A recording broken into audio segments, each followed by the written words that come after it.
তাকরীর মানে কি?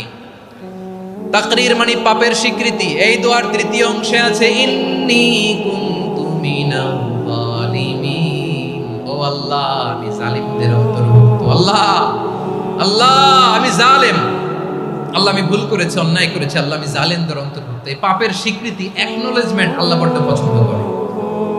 যখন আল্লাহর কাছে আপনি ছোট হবেন, ছোট হতে হতে যত ছোট হবেন, ওই দৃশ্যটা দেখতে আল্লাহ বড় পছন্দ করে। সুবহানাল্লাহ বলেন। 3 নম্বর অংশ ইন্নী কুনতু মিনাজ জালিমিন, আল্লাহ আমি জালেমদের অন্তর্ভুক্ত।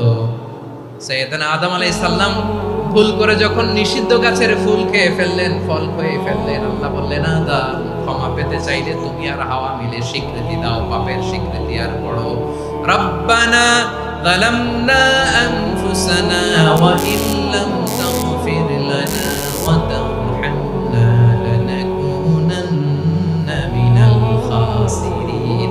ও আল্লাহ, আমি আদম আর হাওয়া জালামনা আনফুসানা, আমরা আমাদের নফসের উপর বড় জুলুম করেছি। আল্লাহ ওয়া ইল্লাম তাগফির লানা ওয়া তারহামনা, আপনি যদি ক্ষমা না করেন, আপনি যদি দয়া পরবশ না হন, আপনি যদি রহম না করেন, আমরা তো ক্ষতিগ্রস্তদের মধ্যে শামিল হয়ে যাব।